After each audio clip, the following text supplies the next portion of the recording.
बहुजन समाज में जन्मे सर्वसंत गुरु महापुरुषों को सर्वप्रथम अभिवादन करते हुए राष्ट्रीय अध्यक्ष बहन कुमारी मायावती इनके कर्मचलन पर आने वाली 29 तारीख को उल्लासनगर शहर में स्त्री मुक्ति दिन बहुजन समाज पार्टी के माध्यम से एक उत्सव के रूप में मनाया जा रहा है।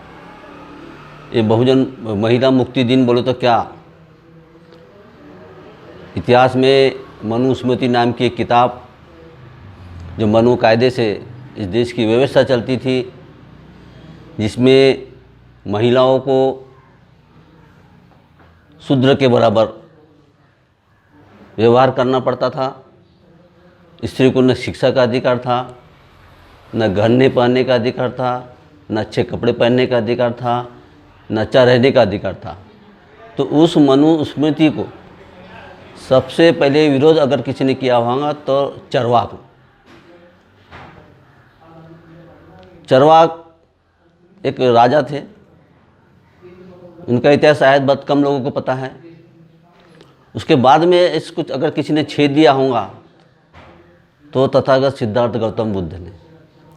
इस मनुस्मृति में महिलाओं के अपमान को देखकर सिद्धार्थ गौतम बुद्ध इन्होंने अपने संघ में महिलाओं को प्रथम चरण में एक जगह दी, उनका मान सम्मान किया।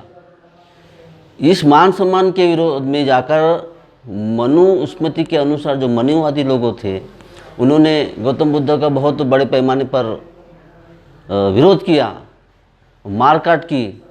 और अगर उन्होंने ये विचार किया कि अगर मनुस्मृति बचाना है तो ये बुद्ध को हमें शांत करना पड़ेगा, ये धर्म को शांत करना पड़ेगा, तो इस हिसाब से उन्होंने बौद्ध धर्म का नाश किया। और फिर एक बार फिर मनुस्मृति का राज फिर चालू हुआ। उसी का आदर्श लेते हुए कालांतर में कुछ दिनों के बाद सम्राट अशोक जो एक राजा थे, उन्होंने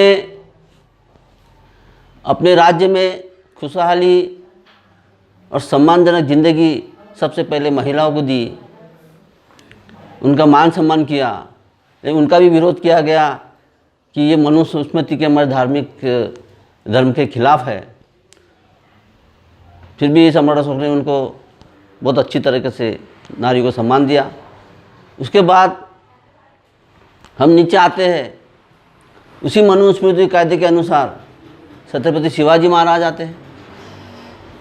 शिवाजी महाराज का एक ही उद्देश्य था, वो राजा थे, उनको प्रजा के साथ मिलकर चलना था। तो राजाओं का जो ज़माना होता था युद्ध का होता था, लेकिन शिवाजी महाराज जब युद्ध जीतते थे तो किसी पहले के ज़माने में राजा महाराज युद्ध जीते रानियों को, लड़कियों को उठा उठा के लाते थे, लेकिन छत्रपति शिवाजी महाराज ने नारी का सम्मान किया। जो भी राजा से युद्ध जीता उनको ने मान सम्मान किया, उस रानियों को उनके घर में लौटाया। और जहाँ तक जो उनके पदाधिकारी सैनिक लेडीज़ को उठा के लाते थे तो उस सैनिकों को सजा देते थे और उस लेडीज़ को, उस रानी को मान सम्मान दे के करते थे। इसी सब प्रेरणा लेकर महात्मा ज्योतिबा फुले ने मनुस्मृति का तो अध्ययन तो किया था, लेकिन उन पर उनका चटका नहीं बैठा था। एक कालांतर में एक बात ऐसी आई कि उनके कोई मित्र की शादी थी, उनका मान अपमान हुआ, तो वहाँ से वो सोचने लगे यार ये क्या चीज़ है। तो फिर उन्हें जब देखा कि जब मैं इतना पढ़ा लिखा आदमी हूँ तो मेरा ये हाल है, तो मेरे समाज का और ये अछूतों का, अछूतों का क्या हाल होगा। तो उन्होंने एक प्रण लिया कि मुझे दलितों को और महिला को शिक्षा दिलाना चाहिए। उन्होंने सर्वप्रथम किसको देना चाहिए, तो उन्होंने सर्वप्रथम अपनी मिसेस को, तो वो घर से ही शुरुआत होती है, घर अच्छा तो सब अच्छा। उन्होंने सावित्रीबाई फुले को शिक्षा दी।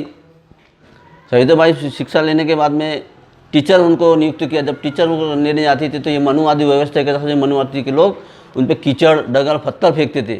फिर भी सावित्रीबाई फुले एक साड़ी एक्स्ट्रा साथ में लेके जाती थी, जो रास्ते में फेंका जा कच्चा था उस साड़ी को वहाँ उतार के बच्चों को पढ़ाती थी। उन्होंने इस तरह 2-3 लेडीज़, साटे ताई है, फातिमा शेख है, ये शिक्षिका बनाई और इस कारवा को आगे लेके गया। फिर भी मनुस्मृति के अनुसार उनको उतना बल और शस्त्र नहीं मिला। फिर साहू महाराज के समय में हम आते हैं तो उनके साथ भी वही हुआ। तो उन्होंने भी महिलाओं को और बच्चों को पढ़ने के लिए शिक्षा का अधिकार लगाया। अगर जो अपना जनता अगर बच्चों को स्कूल नहीं भेजेंगे उनके ऊपर 1 रुपये का दंड लगाया। और उस समय 1 रुपया बोले तो 50,000 लाख के बराबर होते थे। तो लोग डर के मारे स्कूल में भेजते थे।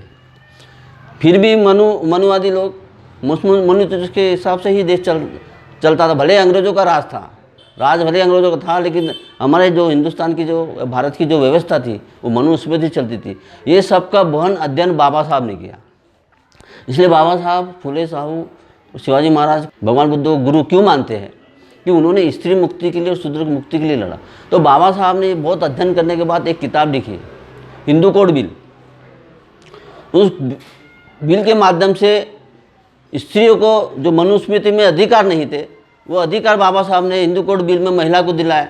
जैसे संपत्ति में अधिकार, घर में अधिकार, पढ़ाई में अधिकार, कपड़े पहनने का अधिकार, कार्य करने का अधिकार। उस बिल लिखकर उस बिल को तंतोतंत संविधान में उतार कर महिला को आज 50% आरक्षण मिलता है। आज उनको 50% आरक्षण है, घर में पैतृक अधिकार है। आज वो कंधे से कंधा मिलाकर पुरुषों के साथ लड़ रही है। इसलिए हम ये मनुस्मृति दिन को एक महिला उत्सव के नाम से बहुत ज़ोरों शोरों से बड़े पैमाने पर मनाएंगे। उसके पहले थोड़ा और मैं जाऊंगा तो टीपू सुल्तान की बात हम ले लेंगे, क्योंकि टीपू सुल्तान को लोग कहते हैं कि ये एक हिंदू विरोधी राजा था। वो हिंदू विरोधी क्यों हुआ, इसका एक कारण स्त्री है। क्योंकि दक्षिण भारत में एक राजा था, उस राजा का नाम तो मेरे ख्याल से उतना तो मेरे ध्यान नहीं है, लेकिन उस समय में महिलाओं को स्तन ढकने का अधिकार नहीं था। शूद्र महिलाएं हो, ओबीसी महिलाएं हो या एससी महिलाएं हो, उनको स्तन ढकने का अधिकार नहीं था। जो स्त्री अगर स्तन ढकेंगी तो उसको टैक्स देना पड़ता था। इतनी खतरनाक व्यवस्था इस मनुस्मृति में थी। तो उसको सबसे पहले अगर छेद दिया होगा तो टीपू सुल्तान ने उस देश पे, उस राज्य पे चढ़ाई की, और वो चढ़ाई जीतने के बाद महिलाओं को स्तन ढकने का अधिकार दिया। और उसकी मैं एक अधिकार की स्त्री को मानता हूँ। बाबा साहब के समझो थोड़ा पहले या महात्मा ज्योतिबा के पहले एक स्त्री थी जिसका नाम मुझे अभी तो याद नहीं है। उन्होंने जब मनुस्मृति के अनुसार टैक्स मांगने, स्त्री जो झक के घूम रही थी टैक्स मांगने, तो उन्होंने अपना स्तन काट के उसके हाथ में दी दे कि यही मेरा टैक्स है, और उनकी हत्या वही हो गई थी। उसी से सब प्रेरणा लेकर आज भारतीय संविधान में महिलाओं के लिए डॉक्टर बाबा साहब अम्बेडकर द्वारा लिखित संविधान में बहुत अच्छी तरीके से उनको मान सम्मान दिया गया है। और उसका उत्सव हम आने वाली 29 तारीख को उल्लासनगर में बड़े पैमाने पर बना रहे हैं। इतना ही बोल के मैं अपने 2 शब्द समाप्त करता हूँ। जय भीम।